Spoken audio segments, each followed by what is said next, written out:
But मैं ना सबसे पहले ये नंबर्स देख के स्टूडेंट के सामने, स्टूडेंट भी क्यूरियस होगा, वो कह रहा है कि 130 मार्क्स बन रहे, 35 मार्क्स बन रहे, 180 मार्क्स लाने वाला जो स्ट्रैटेजी है, वो मैं आपसे पूछना चाहता हूँ कि 183 मार्क्स लाने की क्या स्ट्रैटेजी है, वो मुझे बताइए। एंड बहुत डिटेल में बताइएगा, क्योंकि मैं भी कोशिश करूंगा कि इसको स्टूडेंट को फॉलो कराई जाए। बताइए। सर, मेरा पर्सनली ये मानना है कि इस सीएपीएफ के एग्जाम में अगर किसी की स्ट्रेंथ मैथ्स और साइंस है तो राइट। उसका आधा काम तो वैसे ही हो गया। अच्छा, क्योंकि मैथ्स। ओके। यस सर, क्योंकि इन दोनों सब्जेक्ट्स का मिला करके weightage I think 80 to 90 marks का रहता है यस। ऑलमोस्ट। 30 एंड 30 सवाल तो साइंस के आते हैं, 10 सवाल मोटे तौर पे 10 से 15 सवाल मैथ्स के आते हैं, है ना? तो आप यस देख सर। लीजिए, it will be like 45 questions जो हैं वो पूछे जा रहे हैं। तो 45 into 2, तो दैट विल बी 90 मार्क्स, है ना? 90 यस मार्क्स सर। आपके हो गए, ठीक है। And after that sir, main जो सब्जेक्ट जिससे कि इजी सवाल आते हैं वो है एक पॉलिटी और ओके, दूसरा है ज्योग्राफी। ठीक है। राइट। हाँ जी। पॉलिटी सर, क्योंकि मैंने जो पेपर में ऑब्जर्व किया था वो था कि पॉलिटी में डायरेक्टली लक्ष्मीकांत से उठ के सवाल आ जाते हैं। उस अगर हाँ। एक वो बुक खत्म करी है तो पॉलिटी में उसके अलावा कुछ करने की जरूरत है नहीं। हम्म। और ज्योग्राफी के लिए भी सेम केस है सर, 11th और 12th की एनसीईआरटी के direct line to line questions में उठ के आ जाती है। ठीक है। तो तो +1 की आपकी एनसीईआरटी ज्योग्राफी की, है ना? Yes sir. ओके, ठीक है। तो ये दो मेजर है जीएस में। और उसके बाद सर, यस। पर्सनली मेरे लिए हिस्ट्री जो था वो मेरा स्ट्रॉन्ग पॉइंट था पहले से। तो ओके। जनरली मैंने देखा है कि जितने भी स्टूडेंट्स होते हैं उनको हिस्ट्री में दिक्कत आती है, क्योंकि वो होता है कि हिस्ट्री पढ़ने का मन नहीं कर रहा है, बोर बोर हो रहे हैं और क्वेश्चंस भी बहुत ज्यादा वेग आ जा रहे हैं। लेकिन हम्म। हिस्ट्री मेरी स्ट्रेंथ रही थी, तो हिस्ट्री में वही सेम स्पेक्ट्रम, मॉडर्न हिस्ट्री के लिए मेरा मानना है कि स्पेक्ट्रम से बाहर से वो नहीं पूछता है। बहुत ही रेयर होता है कि स्पेक्ट्रम के बाहर से कोई वेग क्वेश्चन आ जाता है। ओके। और मॉडर्न हिस्ट्री का ही वेटेज सबसे ज्यादा भी होता है इन पेपर्स राइट। में। ठीक और है। एंशियंट और मिडाइवल की जहाँ तक बात है सर, मैंने आर एस शर्मा और सतीश चंद्रा ही करी थी दोनों ओके। किताबें। और उससे मुझे लगा कि काफी हेल्प हो गई। अगर डायरेक्ट क्वेश्चंस नहीं आए तो भी इंट्यूशन बेस्ड वो सवाल सॉल्व हो गया था। हम्म। ठीक तो है। हिस्ट्री के लिए ये एक पॉइंट था। और बाकी सर, उसके बाद जो करंट अफेयर्स था, करंट अफेयर्स के लिए सर जो ऑनलाइन बहुत सारा मटेरियल अवेलेबल होता है उसको फॉलो करा जा सकता है इजीली। तो उसी से बहुत ही सिंपल सिंपल सा करंट अफेयर्स आता है, बहुत इन डेप्थ नहीं पूछता है, मोस्टली हम्म। फैक्चुअल पूछता है। तो वहां से वो चीज कवर करी जा सकती है। ओके। और sir, overall weak weak subject और स्ट्रॉन्ग सब्जेक्ट तो हर किसी का होता है, लेकिन मेरा मानना ये है कि मैथ्स और साइंस में तो अपनी पकड़ आपको सबसे ज्यादा बनानी चाहिए। और हम्म। बाकी जीएस के जितने भी सब्जेक्ट्स हैं उसकी बेसिक अंडरस्टैंडिंग तो होनी चाहिए। कोई स्ट्रॉन्ग सब्जेक्ट है तो उसका बहुत बढ़िया सवाल भी आप कर लेंगे, लेकिन अगर कोई वीक सब्जेक्ट है तो उसमें भी ऐसा होना चाहिए कि कम से कम बेसिक क्वेश्चन उसका सॉल्व हो जाए। हम्म। तो अगर ये तरीका फॉलो किया जाएगा तो मुझे लगता है कि 160 प्लस मार्क्स जो हैं वो स्कोर किए जा सकते हैं, 160 प्लस। और उसके ऊपर तो 180 प्लस तो सर मैं वही बोलता हूँ कि वो तो सर आशीर्वाद ही है भगवान का सबका, कि मतलब पेपर ऐसा आया कि वो पढ़े हुए में से क्लैश कर गए क्वेश्चंस, तो इतना अच्छा स्कोर हो गया। यस। तो शिवांश ने बहुत क्लैरिटी से चीजें रख दी हैं। इनफैक्ट जिसका भी बैकग्राउंड साइंस का है, make your science subject as the strongest one, right? Strongest one yes. Science subject रखिए। और मैथ्स को भी देखिए, मैथ्स इस बार भी 12-14 सवाल आए थे, उसको भी science plus maths. And then polity geography तो हर किसी को पढ़नी ही चाहिए। और ज्योग्राफी की किताबें पढ़ लीजिए जो लिखी हुई हैं, पॉलिटी के वो लक्ष्मीकांत पढ़ लीजिए। एंड हिस्ट्री में जो शिवांश ने फॉलो किया वो भी कर सकते हैं, या फिर आप एनसीईआरटी की थीम्स 1 2 3 क्लास 12 की भी पढ़ सकते हैं। बाकी करंट अफेयर्स ओवरऑल पढ़ लीजिए, 8 महीने के, 6 महीने के। और इसी से ही मैं कहता हूं, मतलब जैसे Shivansh, you must be agree with my point of view कि this is what the reality is. मतलब आप इधर से 160 भी लेकर आ सकते हो, इन चीजों को पढ़ के आप 180 भी लेकर आ सकते हो, और इस इन चीजों को पढ़ के आप 120 तक भी नहीं पहुंच पा रहे हो, राइट? क्योंकि ये सब चीजें तो आप सभी के सामने है।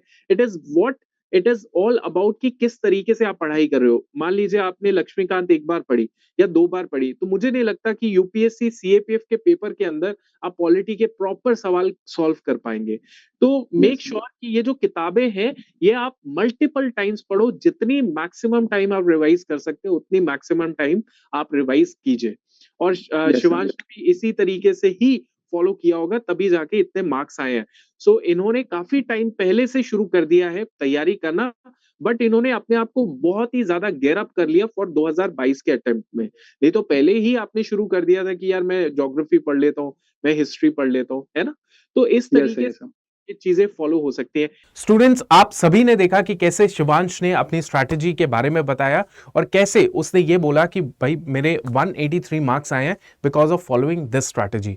राइट स्टूडेंट्स, ये स्ट्रैटेजी तो आपको सबको पता चल गई होगी कि ये किताबें पढ़नी है, वैसे पढ़नी है, लेकिन स्टूडेंट्स आपको बहुत सटीक गाइडेंस देने के लिए based on this strategy only मैं आपके लिए कुछ खास लेकर आया हूं with the most experience faculties के साथ। राइट तो एक बार मैं आपको बताता हूं कि वो 183 मार्क्स जो हैं जो शिवांश ने लाया वो आप भी कैसे ला सकते हैं। राइट तो चलिए बात करते हैं। पहले तो मैं आपको दिखाना चाहता हूं कि आप एक बार गूगल पे जाइएगा। गूगल पे आपने सर्च कर दिया अड्डा 24/7, आपने लिख दिया अड्डा 24/7। यह है इंडिया का लार्जेस्ट वर्नाकुलर लर्निंग प्लेटफॉर्म। इसको क्लिक कर लीजिए। जैसे ही आपने क्लिक किया यहां पे आप जाइएगा ऑल कोर्सेज में। ठीक है, आप ऑल कोर्सेज में गए, डिफेंस में गए, और डिफेंस में जाने के बाद आपको सीएपीएफ एसी दिखेगा, असिस्टेंट कमांडेंट दिखेगा, या फिर आपको फाउंडेशन बैचेस दिखेंगे। राइट यहां पे आप क्लिक कर लीजिए सीएपीएफ एसी असिस्टेंट कमांडेंट, और यहां पे आपको ये कमांडेंट बैच दिख रहा होगा। आप सोच रहे होंगे कि सर ना अपना बैच प्रमोट करने के लिए आए हैं, लेकिन मैं बैच प्रमोट डायरेक्टली नहीं कर रहा। मैं आपको बताता हूं मैं क्या करने आया हूं यहां पे, मैं आपको क्लैरिटी से बताता हूं। देखिए स्टूडेंट्स, ऐसा होता है कि जब आपको पता होता है ना कि यार आप एक सही चीज को दे रहे हैं तो कॉन्फिडेंस अंदर से ही आता है। जब आपको पढ़ाई आपने की होती है तो भाई एग्जाम में कॉन्फिडेंस आता है ना, वैसे मैं भी इस चीज को प्रमोट कर रहा हूं क्योंकि मेरे अंदर भी कॉन्फिडेंस है, बिकॉज जो आपको मैं दिखाने वाला हूं वो बहुत ही कमाल की चीज है। देखिए ये कमांडेंट बैच है जो 13 सितंबर से शुरू हो चुका है। राइट 13 सितंबर से। अब देखिए इसमें, इस बैच में मैं अगर बात करूं फैकल्टीज की, है ना, फैकल्टीज की बात करूं, शिवांश ने बताया कि सर मैथ्स मेरा बहुत स्ट्रांग था, जनरल साइंस मैंने बहुत अच्छे से की, राइट, और ज्योग्राफी पॉलिटी मैंने बहुत अच्छे से की। राइट अब देखिए आपको ये दिख रहा होगा, ये है Ankit sir, he is Ankit sir, he is maths expert. आप चेहरे से समझ जाएंगे कि सर का जो एक्सपीरियंस होगा कम से कम 8-10 साल का बहुत बेहतरीन एक्सपीरियंस होगा। सो बच्चों मैथ्स को डायरेक्टली टीच करने वाले हैं अंकित सर इस बैच के अंदर। राइट दूसरा जनरल साइंस, आप पीछे देख रहे हैं सुशांत सर हैं। सुशांत सर, मैं कहता हूं मुखर्जी नगर दिल्ली में कभी आएंगे तो सुशांत सर के नाम पे इंस्टीट्यूट्स हैं। सुशांत सर के मुखर्जी नगर में बहुत अच्छा उन्होंने पब्लिकेशन भी की, और साइंस के बेताज एक तरीके से एक्सपर्ट कह सकता हूं मैं। राइट तो ये दो फैकल्टीज है जो जनरल साइंस और मैथ्स आपको पढ़ाएंगे। कोई भी डाउट सैटरडे संडे कोई भी दिन होगा, they will all be ready to teach you, guide you and tell you कि भाई क्या इंपॉर्टेंट क्या इंपॉर्टेंट नहीं है। सुशांत सर एनसीईआरटी से लेकर एडवांस तक आपको पढ़ाएंगे, अंकित सर भी वैसे ही है। तो वही बात हो गई कि 30-35 सवाल साइंस के आते हैं, 10-15 सवाल आपके मैथ्स के आते हैं। तो 30-35 और 10-15 मतलब 55-60 सवाल जो हो गए आपके, आराम से जो है आपके सवाल हो गए। 50 सवाल तो आप लगा के चलिए, 50 क्वेश्चंस आपके कंफर्म हुए। फिर आते हैं हम लोग पॉलिटी एंड ज्योग्राफी के ऊपर। जीवेश सर है जो पॉलिटी ज्योग्राफी लेते हैं, मैं हिस्ट्री इकोनॉमिक्स पढ़ाता हूं। राइट तो देखो हम दोनों भी बहुत माहिर लोग हैं जो आपको पढ़ाने के लिए बैठे हुए हैं। ठीक है, हमारे भी एक्सपीरियंस की बात करेंगे तो हमें बोलने की जरूरत नहीं है, but we have a great experience. Right तो बाकी टीचर्स हैं, रीजनिंग के सर हैं, इंग्लिश के सर हैं जो पेपर 2 में भी आपकी मदद करेंगे, इंग्लिश और रीजनिंग पेपर 1 के अंदर। राइट तो ये कमांडेंट बैच है बच्चों। मैं यही कहूंगा कि सिर्फ जो आपकी मेहनत है वो आपको थोड़ी बहुत मेहनत अपनी तरफ से लगानी है, डेली क्लासेस में आना है। ये पूरा बैच लाइव बैच है स्टूडेंट्स, और कमाल की चीजें इसमें बताई रखी हैं।